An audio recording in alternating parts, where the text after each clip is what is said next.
Muy bien, muy buenas noches. Buenas noches. En mi afán de concluir el contenido máximo en unas 10 clases, ¿sí? Porque los otros dos clases de las 12 seguramente van a ser para dar exámenes. Vamos a ver ya cómo podemos evaluar. Eso no es algo fatal para nuestros propósitos. Bien, vamos a empezar entonces con el capítulo 1, que son consideraciones generales sobre los proyectos de inversión. No es este el tema que les he enviado, ¿verdad? No es este. Un momentito, por favor, voy a salir de acá. Este es el texto completo, ¿no? Es el texto completo. Lo que pasa que no es el que les he enviado. Entonces, un momentito, por favor, vamos a salir al WhatsApp.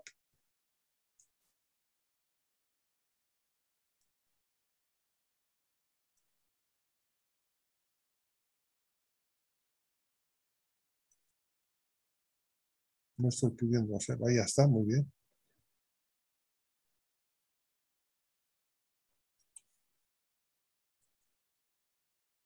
Siempre con alguna dificultad, ¿no? Siempre se presentan ese tipo de dificultades y vamos a abrir. Vamos a ver. Ahora voy a dejar de compartir y voy a volver nuevamente a compartir la pantalla, pero ya el documento que tenemos que ver. ¿Dónde está? Pues este tiene que ser. No, este es etapas y contenido de un proyecto de inversión. No, no es este.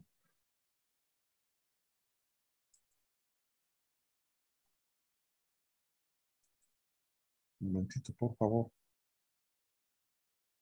Lo he borrado sin querer. ¿Dónde está?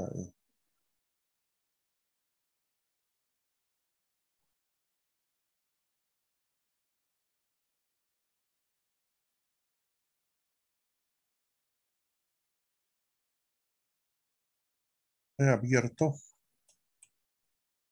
A ver, vamos a ver nuevamente. Acá no, está en el WhatsApp.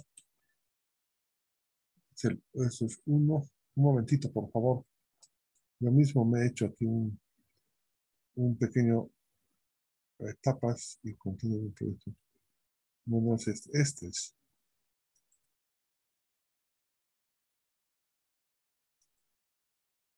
Ya, ahora sí.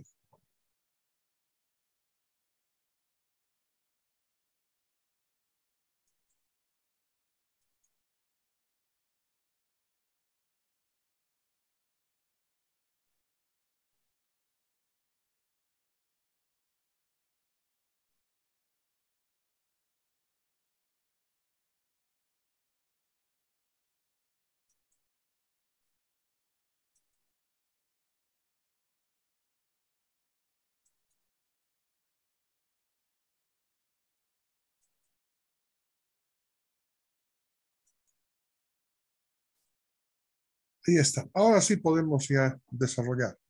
Este es el capítulo 1 que vamos a precisar algunos puntos que son importantes y las preguntas las voy a generar en la plataforma y ahí van a responder. Y si lo podemos hacer al final de la clase, mejor todavía. Pero la temática de este test es solamente sobre las consideraciones generales sobre los proyectos de inversión, que es el capítulo 1. Fíjense, el primer punto dice objetivo general de un proyecto de inversión. Quiero que ustedes establezcan de inicio que lo que vamos a hacer es un proyecto de inversión, o también se denomina proyecto de factibilidad técnico-económico, ¿sí? Proyecto de factibilidad técnico-económico, o también proyecto de inversión.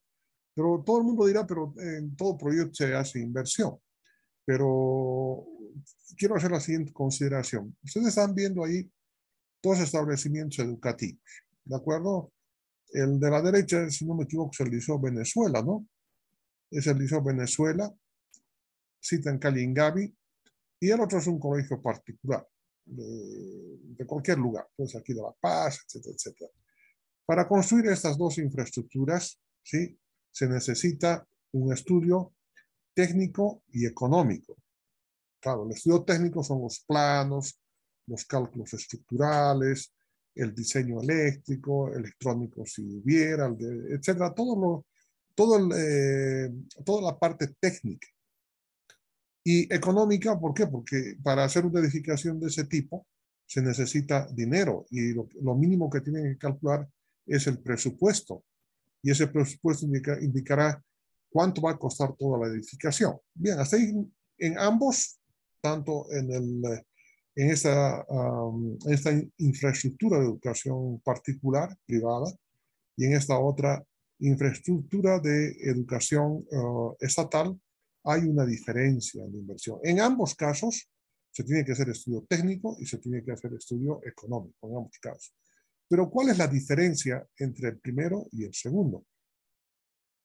Radica en que cuando se hace una inversión, ¿sí? Se hace un proyecto de inversión en materia de educación privado, entonces los que ponen el dinero son los accionistas, son los socios del emprendimiento. Tengo que entender, ¿verdad? A, B, C, usted señorita, etcétera, pone 1 millón de bolivianos, otro pone 500.000, se reparten las acciones y estos accionistas tienen que en un plazo determinado, que pueden ser 5 años o 10 años, del horizonte de vida del proyecto,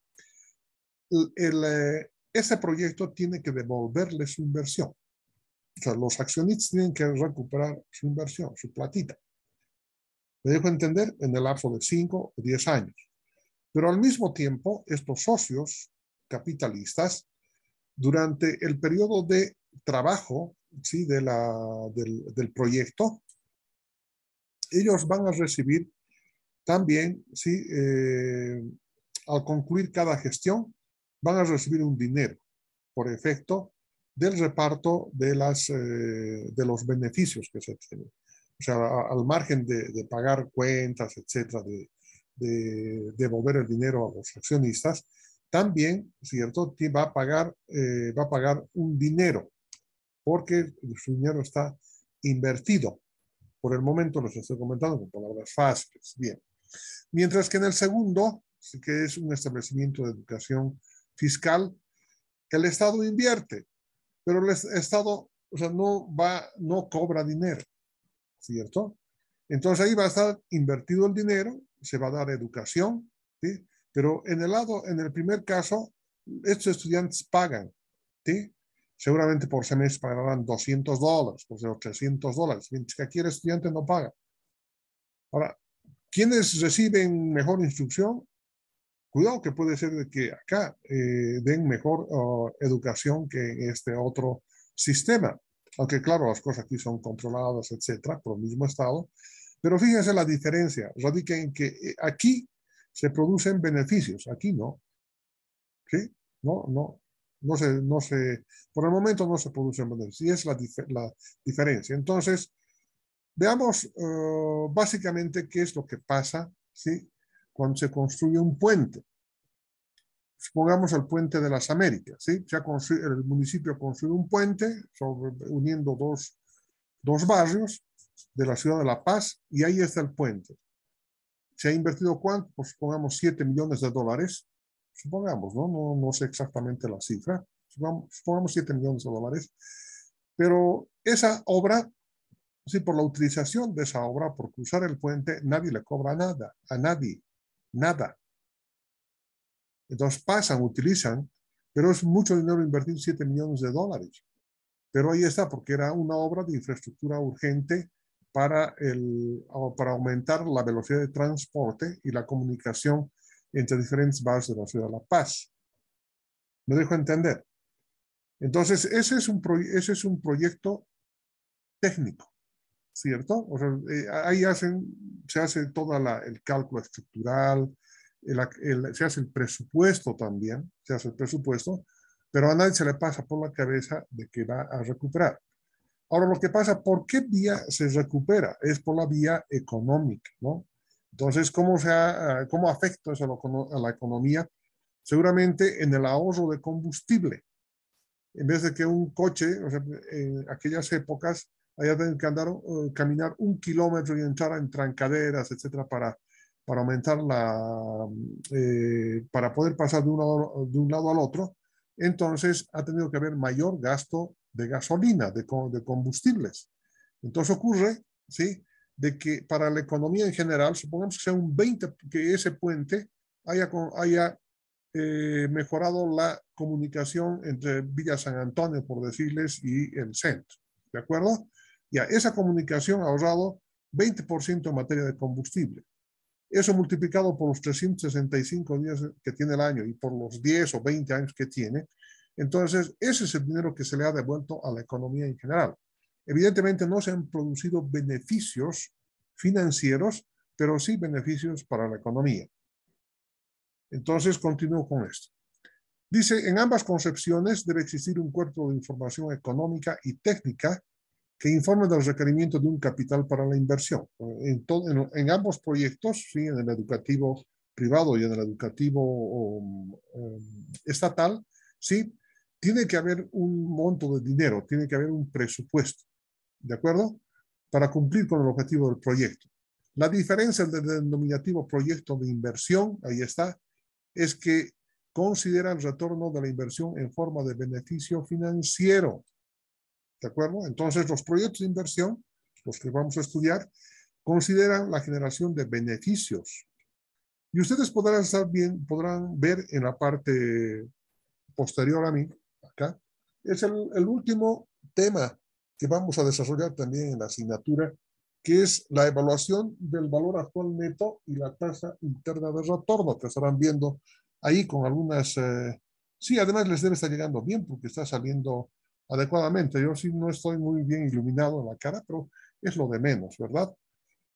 Bien, entonces esa es la diferencia y nosotros vamos a estudiar, ¿sí?, los proyectos de inversión, donde haya generación, reitero, si ustedes pueden resaltar, ¿sí?, donde haya beneficio financiero.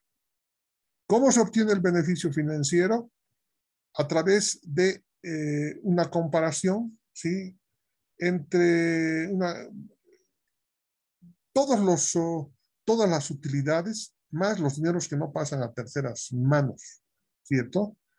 Esos dineros y más los intereses, y esos dineros se los va comparando con la inversión en el año cero, tal como está acá. Miren, aquí está la inversión en el año cero, aquí, y vamos haciendo en el horizonte de vida del proyecto, vamos encontrando diferentes valores, diferentes beneficios que debemos actualizar. Los beneficios actualizados y comparados con la inversión en el periodo cero nos permiten determinar si el proyecto es o no factible. Estos dos indicadores los vamos a estudiar al final, el valor actual neto y la tasa interna de retorno, lo que está aquí abajito, ¿sí?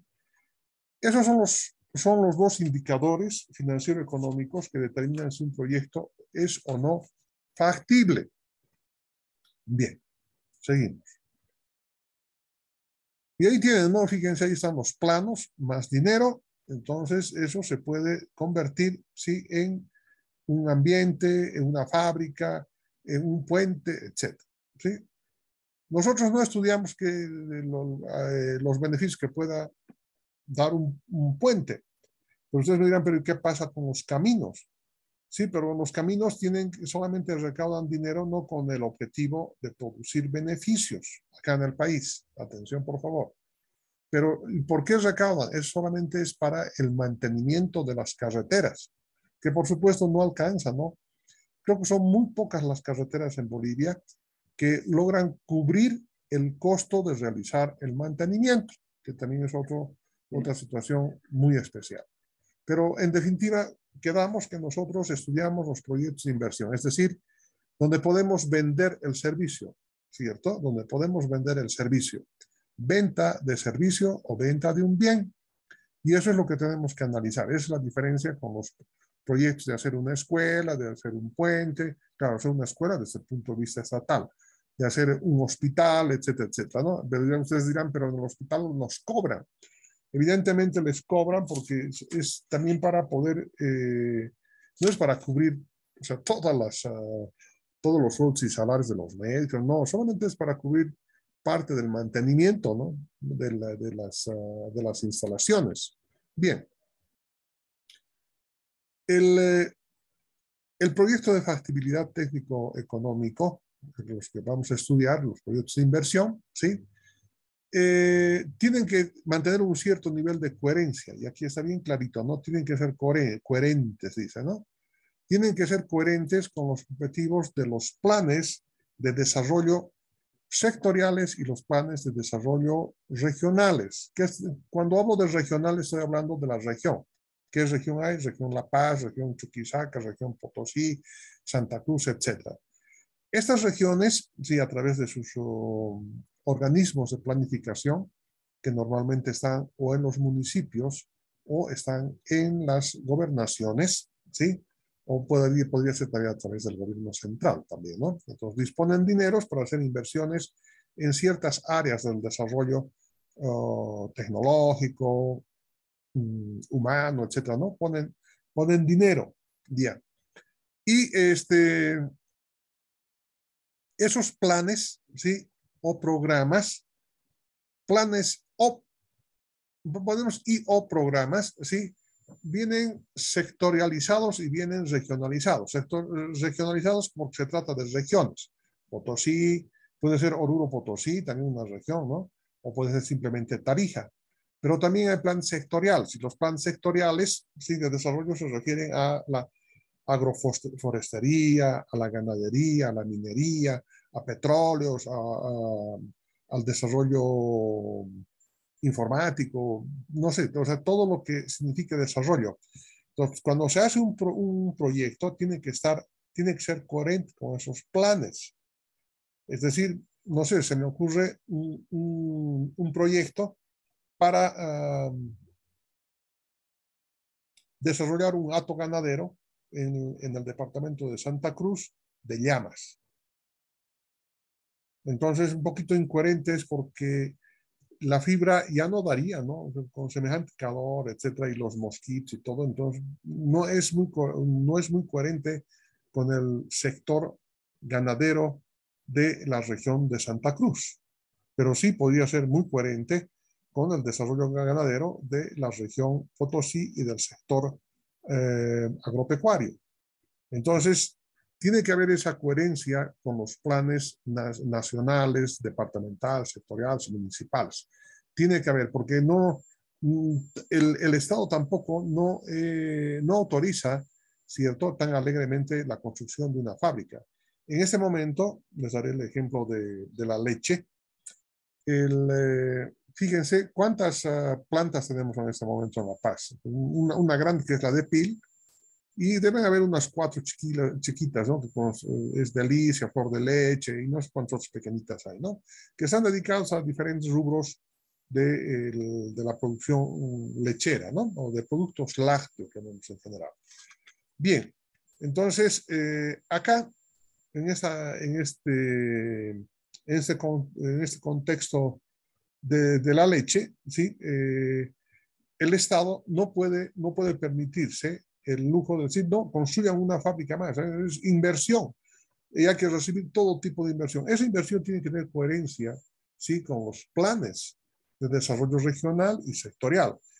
No se puede instalar una nueva planta, ¿no? Porque si se instala una nueva planta, puede ocurrir de que la producción del cinturón lechero del departamento de La Paz, que está por el lago, por ahí, o sea, no logre abastecer ambas, a la nueva empresa que se quiere instalar y consecuentemente suba el precio de la leche. Pero al subir el precio de la leche ya dificulta la vida de las familias, ¿verdad? Entonces, esa es la necesidad, ¿sí?, de que todo proyecto tenga que ser coherente con los planes sectoriales y los planes regionales. No, alegremente no se puede decir, yo voy a instalar una planta, ¿no? Fíjense, en el caso de la quinoa, han instalado tengo entendido que hay unas 2 plantas que las han instalado fuera de la zona quinoera, aquí en el departamento de La Paz, y miren, no funciona. Se esperaba que los agricultores del sector pasen de la producción de papas a la producción de quinoa, pero no ha ocurrido aquello, porque la zona parece no es una zona apta para la producción de quinoa. Además, el productor agrícola, ¿sí? Gana mucho más dinero produciendo papas que produciendo quinoa. Entonces, hay una incoherencia, ¿no? Se han construido plantas de ese tipo, por si acaso. Entonces, para evitar ese flujo de dinero que se estanca y que no produce ningún beneficio, hay que ver este elemento de la coherencia también, ¿no? Terminamos diciendo de que el proyecto de factibilidad técnico-económico, el proyecto de inversión, es la célula de la economía. Y les dije ya en la primera clase de que estamos estudiando, ¿sí?, un instrumento de la ciencia económica, que es el proyecto de factibilidad técnico y económico. Pero que en ingeniería tenemos que estudiar este tipo de proyectos porque necesitamos invertir y necesitamos recuperar el capital invertido. Entonces, para eso tenemos que tener los conocimientos mínimos para poder ir adelante. Y entre los conocimientos mínimos que tenemos es de que esta asignatura, ¿sí?, responde a, o es más bien un instrumento de la ciencia económica. Ah, muy bien. Y la economía, ¿sí? Hay economía boliviana, economía chilena, economía europea también, fíjense, es de varias regiones, hay economía china, etc. Todo el mundo habla de economía. Hay un bajón en la economía está mejor y todos hablamos de esa manera. Pero sabemos nosotros que los proyectos entonces son la célula de economía. Mientras más proyectos pasen a la fase de operación, una economía es más poderosa que otra. Entonces, haremos una comparación con la economía de los Estados Unidos con la economía boliviana, porque es más fuerte, porque tiene más proyectos, ¿sí?, más proyectos funcionando. En el caso de Chile, sí que es una economía muy liberal hasta el momento, tal vez el nuevo presidente tenga alguna otra idea. Las carreteras las han entregado hacia consorcios para su control y ellos evidentemente cobran, o sea, no como las tarifas o peajes aquí en Bolivia, ellos cobran, ¿no?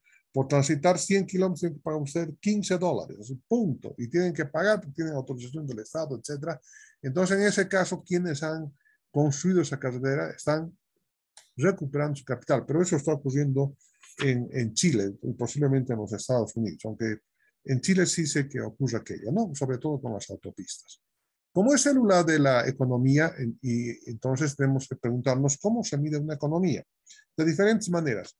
Pero uno de los indicadores más importantes, ¿sí?, de la economía es el Producto Interno Bruto. Ahí así se calcula. ¿Cuánto ha sido el Producto Interno Bruto de Bolivia el 2021, por decir, ¿no? Creo que son 21.000 millones de dólares. Eso es lo que mueve, ¿sí?, lo que obtiene la economía por la generación de riqueza de todos los habitantes de nuestro país. ¿Cuáles son los componentes de la fórmula del Producto Interno Bruto? Sé que es el consumo, sí, de las personas o consumo del gobierno, más, dice, estas son las inversiones, más las exportaciones, menos las importaciones, más menos las transferencias de capital. Me explico. El consumo de las personas es lo que nosotros compramos día a día, ¿no? Compramos pan, compramos zapatos, compramos servicios del internet, compramos servicios de cable, etcétera. Eso es el consumo de personas, que por supuesto están registradas en la contabilidad nacional. La I es la inversión, ¿sí? La inversión que puede ser privada o que puede ser pública. Entonces, el Estado puede invertir en construir una planta. Esa es una inversión, ¿de acuerdo? El Estado puede invertir en hacer una escuela. Esa es inversión. Un grupo de accionistas puede tomar la iniciativa de construir una planta que fabrique acero en barras, lo que ha ocurrido en Santa Cruz a Sergal, si no me equivoco, ¿no? Más las exportaciones, todo lo que exportamos, nuestros minerales, nuestro gas, etcétera, ¿no? Menos todo lo que importamos. ¿Qué importamos? Importamos como combustibles y una serie de cosas más. Y más o menos las transferencias de capital. ¿A qué se refieren es más o menos la transferencia de capital? Bolivia tiene deuda, ¿sí?, por los préstamos que se han realizado. Entonces, esas transferencias son positivas cuando vienen del exterior hacia el país y es negativo cuando sale por pago de la deuda del país hacia el exterior. Entonces, de esta manera, sí, se va calculando el Producto Interno Bruto. ¿Quiénes manejan esta fórmula? Por supuesto que es el INE, por una parte, luego el Ministerio de Planificación, y ellos son los que manejan esta fórmula. ¿De dónde obtienen información para llenar cada uno de estos términos? Exportaciones, ya les suena aduanas, ¿no? Importaciones, aduanas también. Entonces, aduanas es quien pasa esta información. Más o menos transferencia de capital será que ser el Ministerio de Finanzas, ¿no? La inversión, o sea, toda la inversión, ¿sí? Siempre tiene autorizada, por supuesto, tiene que ser registrada.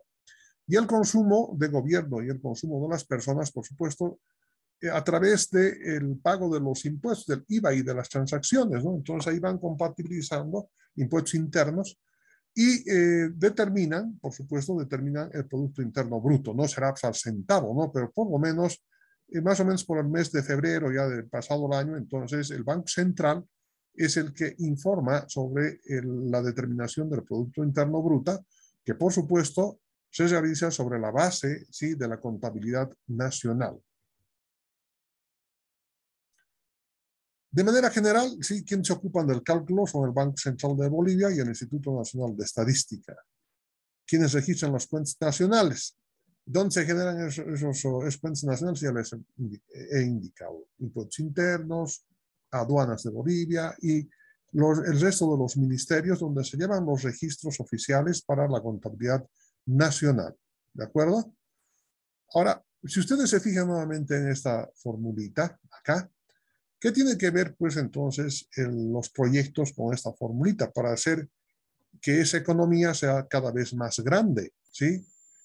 Tenga un índice de crecimiento del Producto Interno Bruto del 4.5%. Este año tenemos esperanza de que el Producto Interno Bruto supere el 4.5% para que nos paguen doble aguinaldo, ¿sí? A todos los trabajadores de este país. Esa es la condición. El año pasado no ha habido pago del doble aguinaldo porque la economía no ha llegado al 4.5%. Este año esperemos que llegue, ¿no? Bueno, todos contribuimos entonces con los proyectos, pero básicamente ¿en qué? En el consumo de las personas. ¿Cómo contribuimos al consumo de las personas? En que podemos agregar a una planta de producción un nuevo equipamiento y consecuentemente hay mayor oferta y por lo tanto hay mayor consumo del producto. Pues se me ocurre decir salchichas, ¿cierto? Ponemos una planta y se incrementa el consumo de las personas que son registradas a través de impuestos internos. En la inversión, esa planta, podemos crear una nueva planta que podría ser, no sé, de fabricación de diésel a partir de las llantas y las gomas viejas que hay en grandes cantidades, un proyecto que lo han elaborado unos ingenieros bolivianos y que por una serie de cuestionamientos no han querido dar curso a este proyecto y lo han hecho en el Paraguay y ahí están produciendo ya diésel a través de esta materia prima. Las exportaciones, por supuesto que aquí un proyecto contribuye a las exportaciones. Supongamos que el proyecto es la nueva planta de urea, que se va a instalar, no sé exactamente en qué parte del país, espero que sea Puerto Suárez para la exportación al Brasil, que es el mayor consumidor de urea. Entonces estamos contribuyendo al agrandamiento de las exportaciones. Por supuesto que lo que queremos hacer es justamente que las importaciones sean las más chiquititas posibles frente a las exportaciones. Bolivia exporta $1.200.000 por concepto de gas e importa 1.100.000